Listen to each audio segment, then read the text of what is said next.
I'm honored to be here, and I really appreciate any opportunity that Chelsea and Sally extend for me to come talk. But this was really one of the more challenging sessions because I follow some really, really great nationally known speakers, as well as the first after lunch. So I'm supposed to both keep y'all awake and go over all of the objectives and accomplish that as well. So we'll see how we do. So we have some primary and secondary objectives. The biggest goal for me today is to kind of pull together all of the information that you had this morning and really to spin that positive note and continue that message of hope and provide some encouragement or motivation as you leave later today and as you get back to your practice or your organization next week. So we'll see how we do with that. I also need to talk about a little bit about the community and the value of the community and highlight some of the community resources that can be accessed without a prescription. So we're thinking about that time period after a person is diagnosed with some form of dementia, or you may be interacting solely with a caregiver who is taking care of someone who's been diagnosed. So I also want to say I don't have any financial disclosures, and there really may seem like there's some favoritism in some of my slides, but it's really impossible to outline all of the community resources that are doing such a great job across Tennessee. Tennessee is a huge state, and I think you'll find we have a lot of really passionate people about serving others, and there's no way to highlight all of that in the time that we have allotted today. So I picked some of my favorites, but they are in no way to diminish any others that are doing important work. So before you leave, I know this is a tree, and I'm a visual person, and I needed to make a point about community and access to resources. I'm a Florida girl. I was born and raised in Florida where trees are always green, it's always hot, and it's always humid, and I know in Tennessee, we're somewhat famous for our season changes. And so it's really meant to show that when communities and assets are strong, then we have those fuller trees, those healthier communities. Hopefully our individuals have a better quality of life, but most importantly, they feel supported. As opposed to, on your right side, a community which doesn't have adequate support. And a lot of images you'll see similar to this talk about equity and disparities. But taking the same groups of people, when you insert the assets of a community, your whole trajectory for that person changes. So this is just one way that I like to visualize that myself. Some people say that it's a good idea to present some background data so your audience feels like you're not making anything up, and this is part of that. So from a population health perspective, we obviously want to have great health outcomes. We want, again, better quality of life. We want to maximize function. And so this is one of the graphics from the Institute of Healthcare Improvement for their 100,000 Lives Saved campaign. And what I wanted to point out with this is that we have these secondary or kind of drivers that help get us to that point where our health outcomes improve. And particularly today, we've talked about the early identification of dementia. We've talked about caregiver burden. And this just lists some of those things that contribute as secondary drivers to get us to that point where we're showing good outcomes. And some of those include the development of risk recognition, which you've heard about today, promoting referrals and early engagement in the community, as well as our data or our mapping, looking at different places that have more disparity or inequity than others. And then along the treatment, always making sure that we're staying up to date with best practice and evidence, which you all have done a great job with today because you're here. Secondly, there's this business model or health economics model for the quadruple aim. And originally this started off a couple different benchmark publications like To Err is Human, Crossing the Quality Chasm. Those things focused on making sure that our healthcare is equitable, that it's timely and efficient, and most importantly, that it's person-centered. And then as things got drilled down and people drew different models, we had a triple aim, which was that was our pie in the sky goal. And that was for focusing on outcomes, patient experiences, and then making sure that we're paying attention to costs and mitigating costs as much as possible. And then that evolved into the quadruple aim, which added healthcare provider burden, so provider burden. And think about like Medicare and all the documentation we had 5 to 10 years ago of looking at trying to collect all this data. Providers were just buried in different reports. And so provider experience was important, bringing the joy back to work, looking at workforce issues. And then now we've added another aim, which is equity, so we're on the quintuple aim. And so as we go in a couple years, we'll probably stand here and say there's 4 or 5 more aims, but you see the point. We're really interested in health outcomes, quality, making sure our providers, we have a good workforce, and we're all doing our best with our unique skill set. So back to the tree. We really want to be able to engage our communities. There are, from a dementia and caregiving lens, this may look like on the left, supports for respite or caregiver support groups or teaching faith-based communities how to support their congregates. On the left, we still see people who struggle for many years without a correct diagnosis or don't have, maybe live in a rural area where all the community assets aren't available. Maybe a family has a daughter on the West Coast and a son on the East Coast, and the real challenge is just bringing them together to provide support for someone who lives alone. And so, not to rehash all the early detection good information that you heard this morning, but just again to call importance to the importance of early detection.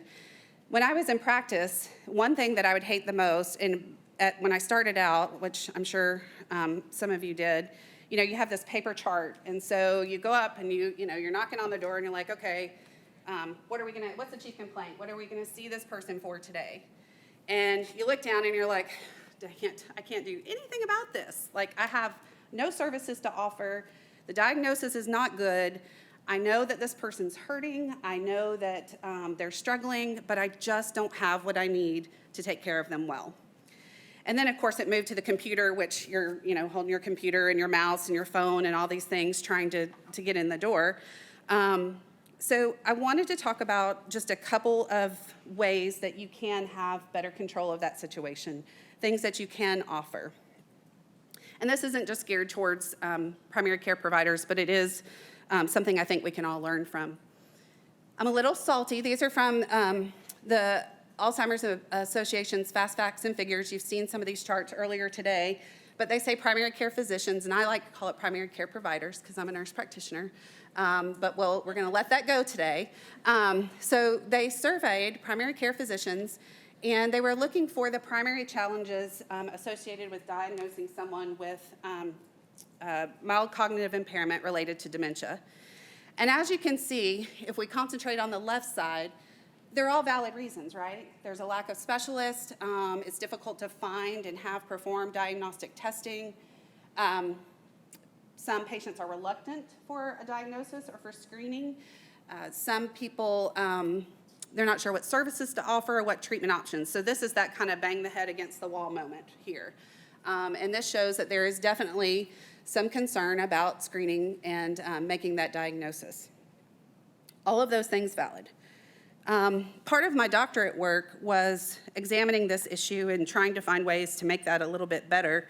And in that data that I found, a lot of it comes down to time, being able to spend time with people, the knowledge or comfort level with performing screenings or diagnostic testing, but also not really having much support in the form of like an interprofessional team or somebody else that can come alongside and provide some extra help.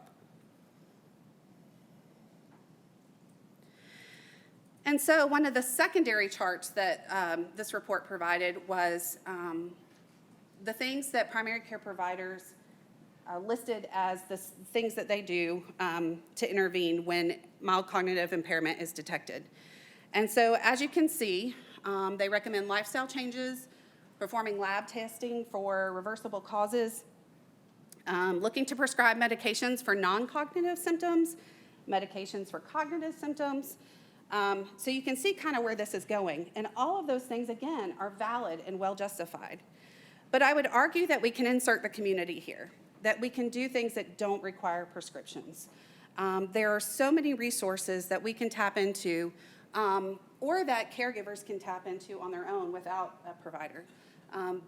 But I just wanted to really make that point here with this particular slide. Okay, so how many people are nurses? Anyone? Okay, good. Well, unless you're in academics and you just love nursing theory, it's probably been a minute since you've seen this, but this is an example of a mid-range nursing theory.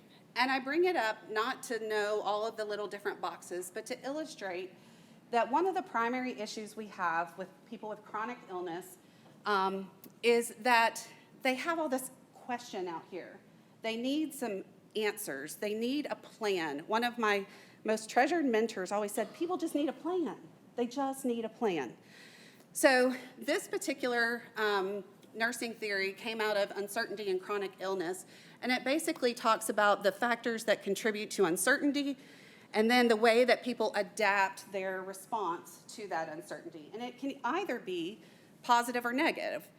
And one of the primary things that affects the way they adapt to that, to their illness is down here in the bottom left where it says structure providers. And that's basically that they need knowledge, clarity, good quality testing. They need someone to listen. So again, our impact can be huge with nothing more than just listening. And we then give that person more opportunity to adapt in a positive way and to have less burden associated with their concern or their illness. This particular model was made regarding chronic illness years ago in like the 1980s. It was adapted for dementia and caregiving, and we actually adapted it for COVID as well. If you think about it, in the beginning stages of COVID, we just wanted answers. We just wanted people to listen and understand the challenges. If you were a caregiver with someone who was in the hospital with COVID, you just wanted a plan, right? Communication was key. Listening was key. So I bring this up just to show another why for why we do what we do. And then the final piece of that is reasons for seeking a diagnosis. And I know the previous speakers talked about the positives and the negatives, the benefits and the disadvantages from an early diagnosis. But the point I wanted to make here is that the higher percentage of people said that early diagnosis would allow them and their family to plan for their future. It would help them figure out ways that they might be able to preserve some of their health or make lifestyle management changes to deal with symptoms sooner and more effectively. All of these things are things that we as providers and community members can control. We can help provide that education. We can help drive them to organizations that are phenomenal at helping plan for their future. We can offer them tools that will help decrease their caregiver burden. So even though there's this controversy of whether we want to be screened early, whether or not we have the tools if a person is diagnosed to help them, I would hope that we can keep in mind at this point that these are all things that we can easily control. And we control them, one, by our personal engagement, but also through driving patients to community resources. So through engagement, one of the primary areas is support. And as Dr. Gogler mentioned earlier, we have these age-friendly health systems and these models. My favorite piece of this model is the what matters most, because for every single individual, what matters most is different. It differs based on your past trauma. It differs based on your diagnosis, your assets in the community, your belief system. So everyone has a different perception of what matters most to them. And it doesn't just apply to dementia, but across the board. It's really important that we try and focus on patient-centered care. And that's really, I think, where the community serves us best, because the community jumps in when less aggressive medical care becomes what matters most for people. I know y'all saw this slide and it was prettier earlier, and that's okay. But just another note about the burden that caregivers have and how difficult it is for them. When I was younger, before I had children, people always said, you know, you'll never know what it's like until you have kids. You really don't know. And they were right. They were absolutely right. And I would argue that it's the same for caregivers. Until you're in those shoes, until you've spent 36 hours without sleeping, making sure somebody doesn't wander at night, you don't know. But you can empathize. You can get educated. You can provide that listening ear. That's really all it takes. So that's my little caregiver thing there. And we are doing a good job, honestly. As we have gone through the years, the bottom left here is 2001, and it goes all the way to 2020. You can tell that people are spending the end of their life more at home than they were previously. So we're doing a better job of putting those resources in the home, of getting people the care that they need so that they can spend the end of their lives where they want to. And again, that's another example of what matters most. We have phenomenal resources here in Tennessee. An example of one of those is Honoring Choices Tennessee. Their mission is to provide advanced care planning and support across all levels. So employers, individuals, persons living with dementia, faith-based communities. They have a mountain of tools on their website. They can provide in-person information. They can provide virtual information. Advanced care planning tools are everywhere. There's national resources, state resources, local resources. Find a favorite and use it. And certainly there are people who can help with that process as well. So the next option is to engage with an interprofessional team. And we're all kind of used to the terminology, and hopefully most of us know that quality is better, our outcomes are better when we use an interprofessional team. And not just for the patient or the caregiver, but for ourselves as providers. Having that support, being able to leverage every person's unique skill set and maximize that makes a tremendous difference in the way that people are cared for and served. And so the normal role is a social worker, a chaplain, a nutritionist, PT, OT, a nurse, a doctor, and everyone coming together. In Chattanooga, we don't have many models for this. In the bigger cities, they do. Bigger hospitals, systems have your geriatric care units where an interprofessional team rounds in the morning and discusses everyone, but not everyone has access to that. If you don't have one, create one. Go with in your rural area. If you don't have a social worker in your rural area, then look a little farther out. Find someone in the time of technology and Zoom and all those things that you can lean on for support when someone has an issue that you feel like is out of your realm of practice. This graphic shows in the center the typical interprofessional team, which is of course centered by the patient and the family. But then it shows on the outskirts some of the options for community resources that can be inserted into that interprofessional team that really will make a huge difference. Part of that is academics, so tapping into your local or nearby universities for experts who reside and work there. Faith-based and religious communities, different caregiver partners. They've got therapy providers and things like that there. So the point is that we really want to broaden that interprofessional team and bring that community in. There was talk this morning about engaging the community and age-friendly and dementia-friendly communities and what those look like, building those the infrastructure in communities. There are councils, local councils, regional councils, all sorts of groups who actually discuss these things. They may not make a lot of progress and it may seem circular, but you can get involved with those talks. You can not just be members, but you can lead some of those councils. Tennessee has a great network of different resources that help us improve our communities. So those are two things. And some of the focuses include more social activities. There was a mayor's council on livability in Chattanooga, and during COVID, we tried to adapt some ways. We made some phone calls like all of y'all did, right? We made some phone calls and tried to provide some activities for socialization. We put together activity bags with old library books and puzzles and things like that. So those different resources exist, and if you don't have the ability to tap into them, again, help create them. As most of you know, the Tennessee Area Agencies on Aging and Disability have 9 regions in the state of Tennessee. They come out of, are housed under the Tennessee Commission on Aging and Disability, which receives federal dollars for aging programs, and then distributes them out in really necessary services for older adults. By and large, the people that work and serve, because volunteers serve too, in these AAADs are extremely knowledgeable about the care of older adults. Some of their services include their information and assistance line, which functions a lot like a 211.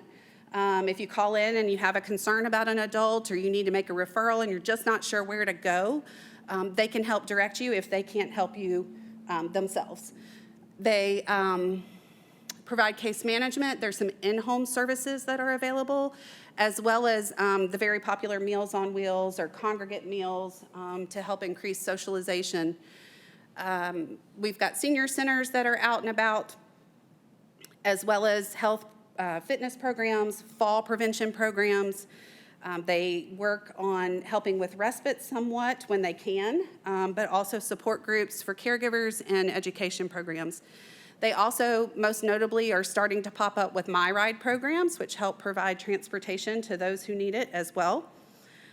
So it's really important to get to know your area agency on aging and use it as a place, as a good resource for help and support when your people need it. So engaging with public health, you heard about this too, and I really want to brag on the Tennessee Department of Health because Dr. Gallagher was right. We have really had, we've been blessed, we've been lucky, maybe it's intentional, but our Department of Health has really been a driver of dementia-friendly communities and identifying those resources and putting them out there for us. From awareness campaigns to grants that help those of us that are serving the community at the local level. They really have worked hard to look at models in other states and pull them down and adapt them to our state, and with a focus on our resources and our belief systems and our cultures as well. This is an example of the Tennessee Dementia Friendly Toolkit. It's one of my Bibles that I work from to help build the capacity in our communities and ensure that people get the care that they need. We do a program for first responders where we partner with crisis intervention schools, and we go in and we talk about dementia. We do the virtual dementia tour. We give them the opportunity to ask questions. And by and large, we always receive great feedback of, I had a call the other night where someone was wandering and I knew that we needed to find their caregiver, and then I found out what was the way to get that person back. And guess what? I've had to do it like 3 more times, but now I know everybody's name and I know the way that person responds. And so without that, I would have just thought it was another person undressed in the middle of the street. So those type programs are really critical at the local and kind of granular community level. Supporting faith organizations, you've heard that multiple times this morning as well, but utilizing those organizations both as an area where people meet. In the state of Tennessee, over 70% of people identify with a community home or a network of people. So belief system aside, there are people who are meeting on more than once a week with another group of people, and they have a heart for service, not only for their own congregations, but for their surrounding communities. So tapping into those resources is important as well. Okay, this is part of my favoritism. So first, there's an error. University of Tennessee Chattanooga is on there twice, and that was not on purpose. But anyway, this was done late at night, and it kind of went out before it was, well, anyway. So I do show favoritism to my university, but the point of this slide was that all the universities across Tennessee have been really active in developing programs for dementia care and support as well. The University of Tennessee, Knoxville has a grant that they're trying to put nurse navigators in every county in Tennessee, some representation over the next couple years. There is also aeronautical and robotic work going on with artificial intelligence to create a robot that can help serve as a caregiver when someone lives alone. The robot can help with caregiver education. So some really important work going on there. Memphis just got a grant, I hear, for a rural mobile health clinic, which is going to be phenomenal. And East Tennessee State has funding that they are working on studying our workforce, our nursing workforce, and then how we can bolster that and develop that stronger workforce. Vanderbilt and Meharry are they all set the bar. They're who we all try and follow. They're phenomenal, as y'all saw this morning. So tap into those university systems, if nothing else, and see what kind of work they have going on. So you want to continue to engage with tools and technology. So much changes with technology every day, every week. But what I will say about tools is just like advanced care planning, they're everywhere. There's tools on national websites, local websites. You have access to things on your smartphone. But many of these tools provide a way for you to walk through the screening process and then what to do with a person based on their level of cognitive impairment. That's one for providers.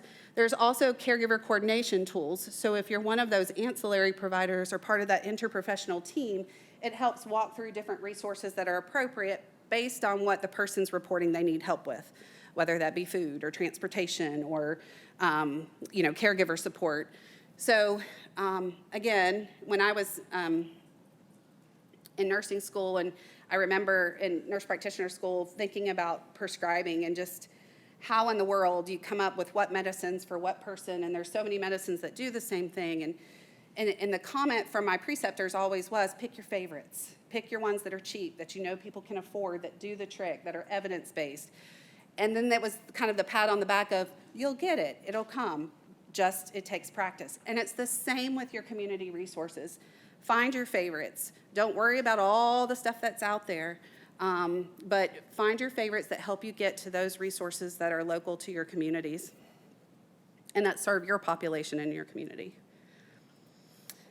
For technology, we're lucky today to have the co-founder of Care Virtue with us.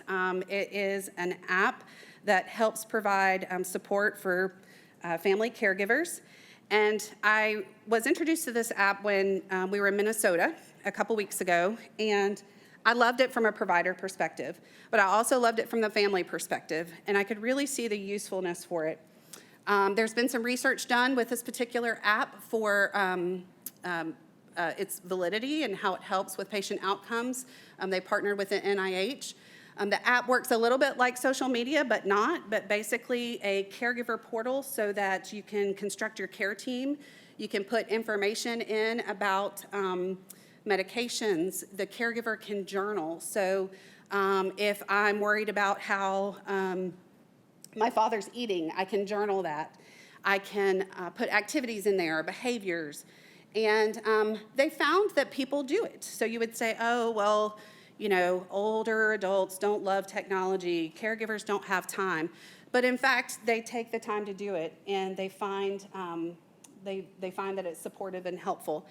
One of the things that I love about it, and I should have gone on here, but so they have the journaling capability, it has care guides, it has some resources, it has a calendar where you can help integrate all the appointments. But people can see it on the care team so that if my brother is in Minnesota and I'm in Florida and Dad's in Tennessee, we can kind of keep that communication going. And if something happens to one of us, the other one has access to that information. Furthermore, if mom or dad is about to go to the hospital, or hospital too, but to primary care for an appointment, you have the ability to PDF and print a PDF of all of that information. So as a provider, when I'm doing that head banging against the wall moment, I would have a list of exactly what's going on when. I could notice if behaviors were at a particular time. I could notice if medications, what's being given on that list, if another provider had made a medication change. So again, this is just one example of a tool that's out there that can really help pull things together for caregivers and providers as well, and kind of decrease that burden and increase that level of communication. I would encourage you to re-engage with professional associations. Everything's been virtual for quite some time. Your professional associations offer you that kind of like-minded professional discipline support. You typically can get some good evidence-based practice. They offer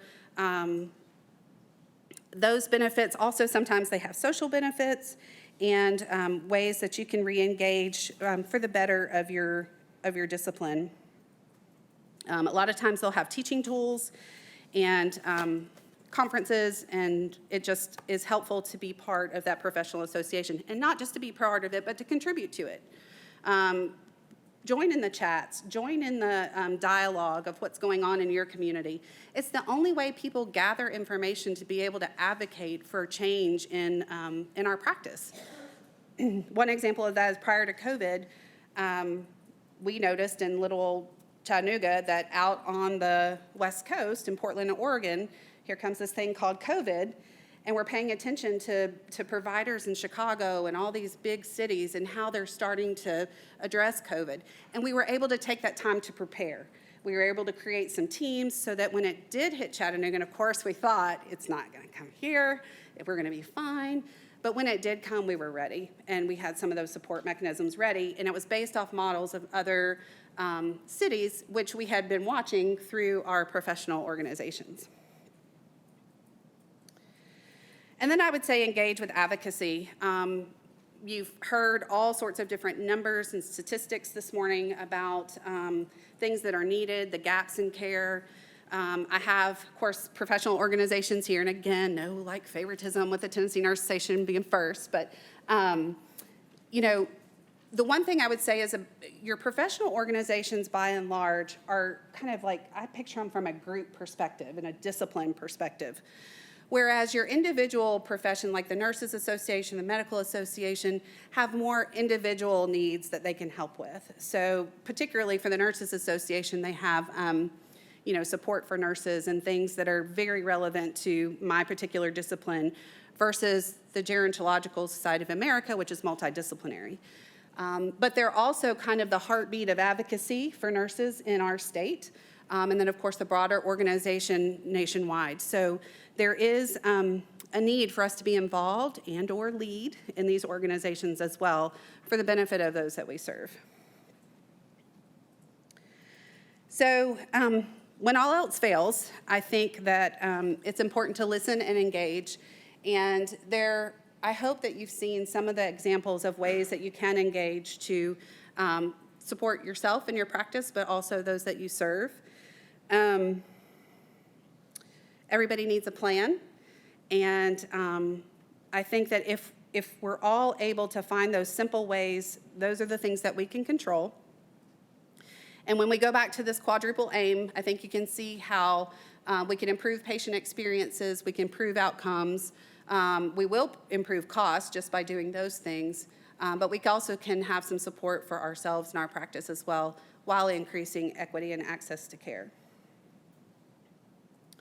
And so we get back to the trees. So in Tennessee, we are lucky that we get to see all 4 seasons.